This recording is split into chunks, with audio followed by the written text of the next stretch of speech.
Hi guys, मैं हूं विनय कुमार और आप लोगों का बहुत स्वागत करता हूं हमारे यूट्यूब चैनल दी लर्निंग हाउस पे। और मैं फ़िलहाल पढ़ा रहा हूं मैथ भारतीय भवन बिहार बोर्ड कक्षा 10वीं के लिए, ठीक है, हिंदी में। तो आज वॉल्यूम्स एंड सरफेस एरिया का ये 10वां क्लास होगा। 29 नंबर प्रश्न से आज करेंगे। 28 नंबर प्रश्न तक हम लोगों ने पहले ही कर लिया था, ठीक है। सब लोगों का हो गया, वो कॉन्सेप्ट क्लियर हो रहा है। तो प्लीज़ प्लीज़ प्लीज़ लाइक कीजिए, शेयर कीजिए और कमेंट करना ना भूलें, ठीक है। तो 29 नंबर प्रश्न में क्या कह रहा है ये ध्यान से सुनिए। एक गोले का व्यास 6 सेंटीमीटर है। गोले को पिघलाकर एक समान वृत्तीय अनुप्रस्थ परिच्छेद वाला एक लंबा तार बनाया गया है। यदि तार की लंबाई 36 मीटर हो तो उसकी त्रिज्या ज्ञात कीजिए, ठीक है। देखिए यहाँ पे एक गोला है, एक क्या है, गोला है इस तरह का। तो गोले की त्रिज्या कितनी है? 6 सेंटीमीटर। गोले की त्रिज्या है 6 सेंटीमीटर और इसको पिघलाकर एक तार बना दिया गया। इसको पिघलाया गया, फिर से देखिए पिघलाने वाला प्रश्न आ गया, जो कि कैसा है? बेलनाकार है। कैसा है? बेलनाकार है और इसकी लंबाई है 36 मीटर। इसकी लंबाई है 36 मीटर, यानी कि इसको इस तरह से बना दिए तो इसकी ये ऊंचाई हो गई कितनी? 36 मीटर। तो हमें निकालना क्या? हमें निकालना ये है यहाँ से कि ये जो तार बन के तैयार हुआ है इसकी त्रिज्या कितनी है, ठीक है। बहुत आसान है। गोले का जो आयतन होगा वो बेलन के आयतन के बराबर होगा और इसी कॉन्सेप्ट का हम लोग इस्तेमाल इसमें करेंगे, ठीक है। देखिए तो क्या करेंगे, सबसे पहले गोले का आयतन निकालेंगे। गोले का आयतन क्या होता है? फॉर्मूला बताइए।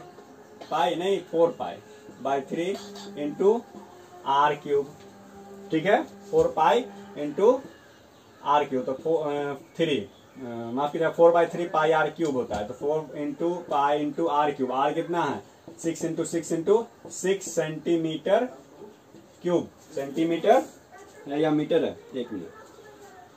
और सेंटीमीटर, देखिए यहाँ पे आर त्रिज्या है आपका सेंटीमीटर में और इसकी हाइट है, लंबाई है आपकी मीटर में। जिसको क्या करेंगे, सबसे पहले हम लोग सेंटीमीटर में कन्वर्ट कर देंगे। तो 3600 हो जाएगा ये 3600, ठीक है। 100 सेंटीमीटर यानी कि 3600 सेंटीमीटर हो गया। हो गई इसकी लंबाई या फिर ऊंचाई, ठीक है। अब क्या करेंगे, हम लोग चलते कहाँ? गोले का आयतन हो चुका है, तो बेलनाकार जो तार बन के तैयार हुआ है उसका हम लोग आयतन निकालेंगे। तो बेलनाकार तार का आयतन क्या हो जाएगा? पाई आर स्क्वायर एच। पाई को रहने देते हैं, आर स्क्वायर। आर कितना है? निकालना है। एच कितना है? 3600, ठीक है। क्या हो गया ये? सेंटीमीटर क्यूब, ठीक है, सेंटीमीटर क्यूब। अब क्या करेंगे, प्रश्न से क्या हो जाएगा? बहुत आसान। प्रश्न से हो जाएगा बेलनाकार तार का आयतन और गोले का आयतन आपस में बराबर होगा। तो लिखेंगे बेलनाकार तार का आयतन बराबर गोले का आयतन, ठीक है। बेलनाकार तार का आयतन बराबर गोले का आयतन। बेलनाकार तार का आयतन कितना है? देखिए pi r square 3600 is equal to गोले का आयतन कितना है? 4/3 पाई इंटू 6 इंटू 6 इंटू 6, ठीक है। अब क्या करेंगे, देखिए आर स्क्वायर, पाई से पाई कट गया, यहाँ पे यहीं पे काट सकते हैं हम लोग। R square is equal to क्या हो जाएगा? 4 इंटू 6 इंटू 6 इंटू 6, ठीक है, डिवाइडेड बाई 3 इंटू 3600। देखिए 6 से कट गया 100। देखिए 2 से 4 से 3 से कट गया 2, ठीक है। क्या हो गया? 4 दूना 8/100, 8/100, ठीक है। तो क्या हो जाएगा? आर इज इक्वल टू हो जाएगा हमारा, आर इज इक्वल टू हो जाएगा √8/100, यानी इसका वर्गमूल हो जाएगा 2√2 divided by 10, 2√2 divided by 10 centimetre, ठीक है। तो ये जो बन के त्रिज्या आया इसका हो गया आपका 2√2 डिवाइडेड बाई 10 सेंटीमीटर। ठीक है, आप √2 का वैल्यू रख के मल्टीप्लाई करके 10 से फिर डिवाइड कर सकते हो, आसान है, आप कर सकते हो। ठीक है, तो ये इतना ही था। आर का वैल्यू आपको निकल के आ गया। मेन बात समझने वाली बात क्या होती है इसमें, सबसे बड़ी बात क्या होती है, कॉन्सेप्ट को समझिए, लॉजिक को समझिए। तो इसको पिघला के ये बनाया तो वॉल्यूम नहीं बदलेगा, आयतन नहीं बदलेगा। जो आयतन आपके गोले का होगा वही आयतन उससे जो तैयार हुआ है बेलनाकार तार, उसका भी आयतन होगा। तो कॉन्सेप्ट यहाँ पे ये लगेगा, बेलनाकार तार का आयतन और गोले का आयतन आपस में बराबर होगा। ठीक है, इसी का इस्तेमाल करके हम लोग क्या कर दिए, त्रिज्या को निकाल दिए। तो सिंपल था, आई थिंक समझ में आ गया होगा। नहीं आया है तो फिर से रिवाइंड करके देख लेना, और उससे भी नहीं होगा तो कमेंट बॉक्स में कमेंट कर सकते हो, मैसेज कर सकते हो। ठीक है, चलिए तो हम लोग चलते हैं कहाँ, 30 नंबर प्रश्न पे। प्रश्न संख्या 30। देखिए 30 नंबर प्रश्न में क्या कह रहा है कि 80 मीटर लंबे और 50 मीटर चौड़े एक आयताकार तालाब में 500 व्यक्ति एक बार में स्नान कर सकते हैं। एक आयताकार तालाब है। अब देखिए तालाब है तो आयताकार ऊपर से दिखता है, लेकिन वो आयताकार नहीं घनावकार होगा। इस बात का हम लोग ध्यान रखेंगे। 30 नंबर प्रश्न है, तालाब ऊपर से दिखता है आयताकार, लेकिन वो कैसा होता है, घनाव के आकार का होता है। तो इसमें क्या दे रहा है, लंबाई कितना दिया है, इसका लेंथ दिया हुआ है आपको L = 80 मीटर, और चौड़ाई दिया हुआ है कितना, 50 मीटर, B = 50 मीटर। तो कह रहा है कि इसमें एक साथ इस पानी में, इसमें जो भी पानी, जितना पानी भरा हुआ है, इसमें एक साथ 500 आदमी स्नान कर सकता है, स्नान कर सकता है। अब देखिए तालाब में पानी की सतह कितनी उठ जाएगी यदि किसी एक व्यक्ति द्वारा पानी का औसत विस्थापन 0.04 मीटर क्यूब हो तो। ठीक है, कहने का तात्पर्य क्या है, ऊंचाई निकालना है, ऊंचाई निकालना है। पानी मान लीजिए यहाँ तक भरा हुआ है इसमें, ठीक है, यहाँ तक पानी इसमें भरा हुआ है। तो इसमें जब पानी, ऑब्वियस बात है कि लोग जब पानी तालाब में आएंगे या फिर कुछ भी जब पानी के अंदर आता है तो पानी का विस्थापन होता है, पानी ऊपर उठता है, ठीक है, और वो चीज नीचे आती है, पानी का विस्थापन होता है। ठीक है, तो उतना ही विस्थापन होता है जितना कि उस पदार्थ का आयतन होता है। इस बात को समझिए, उतना ही विस्थापन होगा जितना कि पानी का उस वस्तु का आयतन, मतलब पानी उतना ही विस्थापित होगा जितना कि उस वस्तु का आयतन होगा। कहने का तात्पर्य क्या है कि 500 व्यक्ति लिखेंगे, एक व्यक्ति द्वारा विस्थापित पानी कितना है, 0.04 मीटर क्यूब। ठीक है, अब देखिए एक व्यक्ति जब पानी में आता है तो पानी कितना विस्थापित होता है, 0.04 मीटर क्यूब। अब 500 आदमी एक साथ आ जाएगा तो कितना हो जाएगा, 500 व्यक्ति के लिए क्या हो जाएगा, 500 से इसको क्या करेंगे हम लोग, मल्टीप्लाई कर देंगे मीटर क्यूब, यानी कि कर दो 4 पंचे 20 हो गया, और 2 डिजिट है तो खत्म, 20 मीटर क्यूब। ठीक है, 20 मीटर क्यूब पानी विस्थापित होगा जब 500 आदमी उसमें आएगा। तो पूछ रहा है ये जो 20 मीटर क्यूब पानी विस्थापित हुआ, 20 मीटर क्यूब जो पानी विस्थापित हुआ, तो कितना ऊंचा उठेगा पानी, पानी की सतह कितना ऊंचा उठ गया। मान लीजिए यहाँ पे था पहले पानी, तो अब कितना ऊंचा उठ जाएगा जब 20 मीटर क्यूब पानी विस्थापित होगा। तो ये हमें फाइंड आउट करना है। तो ऑब्वियस बात है, ऊंचाई तो इसका बदल रहा है, ऊंचा तो ये उठ रहा है, लेकिन चौड़ाई, लंबाई और चौड़ाई में कोई परिवर्तन नहीं होगा, कोई परिवर्तन नहीं होगा, क्योंकि ऊपर की ओर इसलिए उठेगा क्योंकि ऊपर खुला हुआ होता है।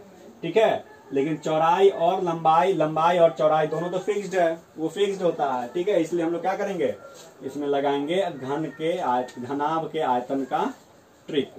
तो घनाभ का आयतन क्या होता है, LBH, और ये किसके बराबर होगा, विस्थापित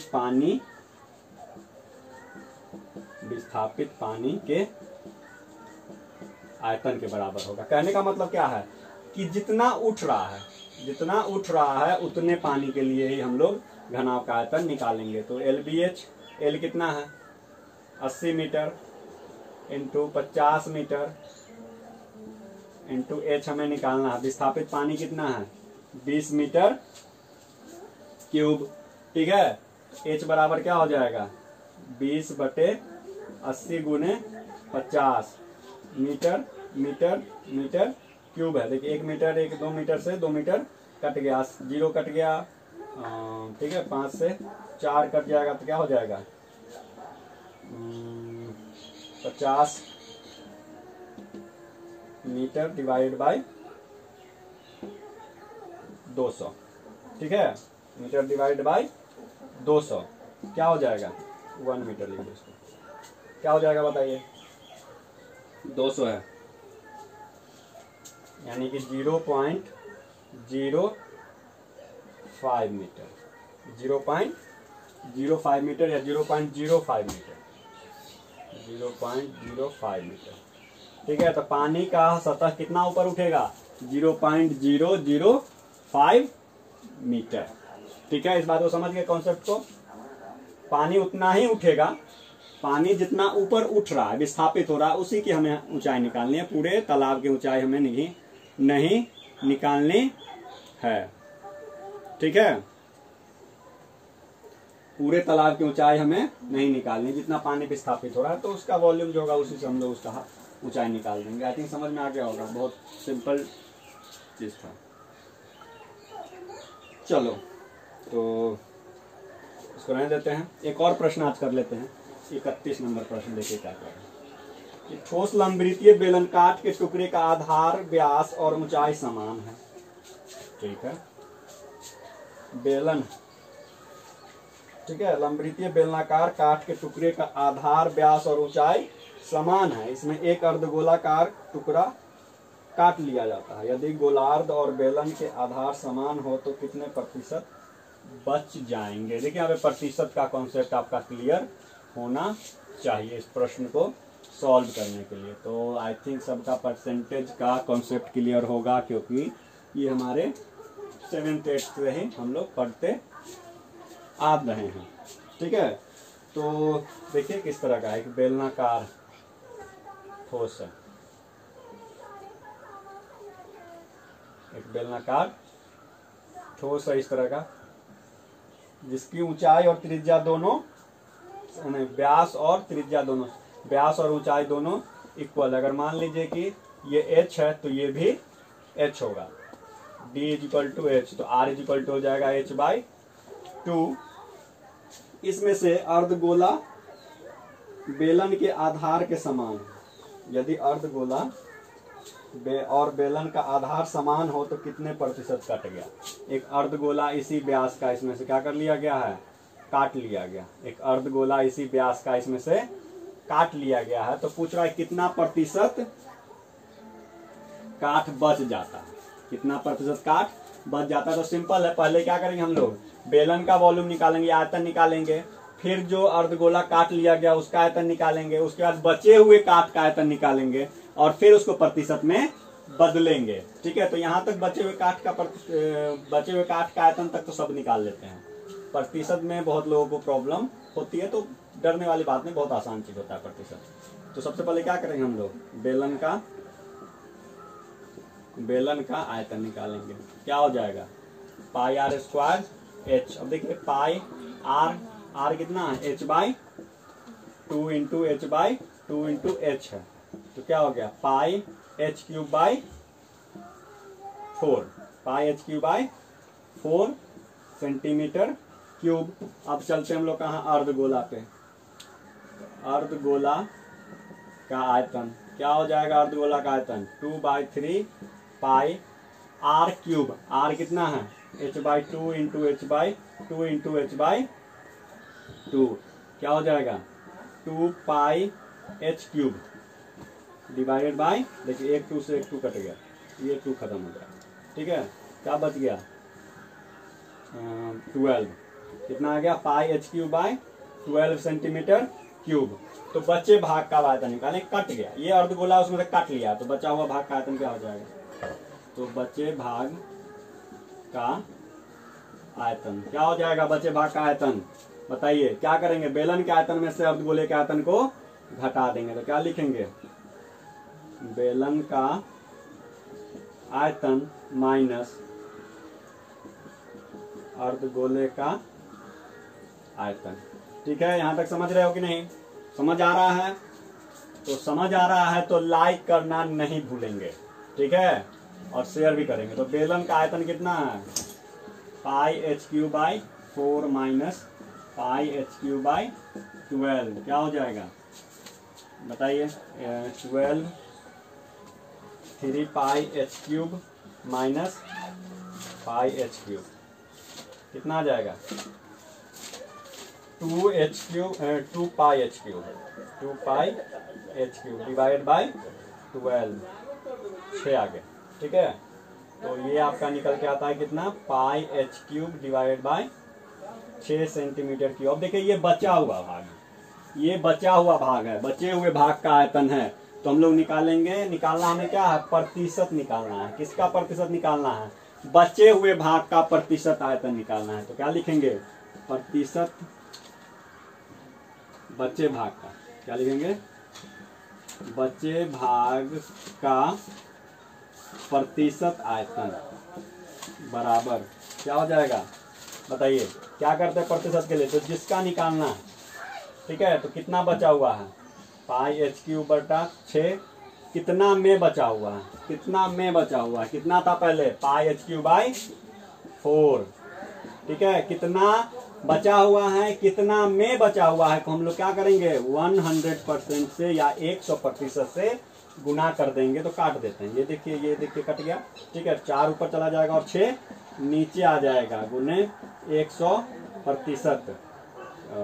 क्या हो जाएगा देखिए, 3 2, जब हम इसको डिवाइड करेंगे तो हो जाएगा 33.32 इंटू 33.33, यानी कि ये आके निकल के आ गया हमारा कितना, निकल के आ जाएगा 66.66%। कितना आया, 66.66% आंसर। ठीक है, 66.66% आंसर आ गया। ठीक है, समझ गए, पक्का?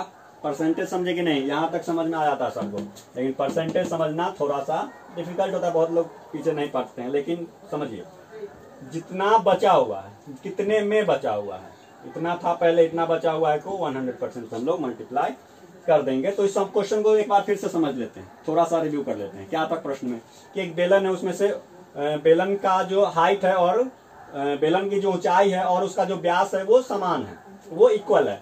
ठीक है, तो उसमें से एक उसी आधार का, उसी व्यास का एक अर्धगोला को काट के निकाल लिया जाता है। तो बताइए कितना प्रतिशत भाग बच जाएगा। तो बेलन का अगर ऊंचाई h हम मान लेते हैं, अगर बेलन का ऊंचाई हम h मान लेते हैं, मान लिया यहाँ पे, माना, ठीक है, चलो ठीक है, अपन समझ लेंगे, माना ऊंचाई h है, तो व्यास क्या हो जाएगा, h हो जाएगा, और रेडियस क्या हो जाएगा उसका, यानी कि त्रिज्या क्या हो जाएगी, h/2 हो जाएगी। तो बेलन का आयतन पाई r स्क्वायर से पुट करके हम लोग क्या कर लिए, पाई h/4 आ गया। अर्धगोले का आयतन भी उसी तरह से पाई h/12 आ गया। अब देखिए बचे भाग का आयतन, मेन कॉन्सेप्ट यहाँ भी लग रहा है। तो बचे भाग का आयतन बराबर बेलन का आयतन माइनस अर्धगोले का आयतन। ठीक है, तो इतना आया, और उसको फिर हम लोग प्रतिशत में कन्वर्ट कर देंगे। क्लियर है, पक्का? चलिए, क्लियर है, समझ आ रहा है तो लाइक तो बनता है ना, तो एक लाइक जरूर कीजिए और शेयर भी कीजिए। ठीक है, आज के लिए इतना ही रहने देते हैं। चलिए, बाय।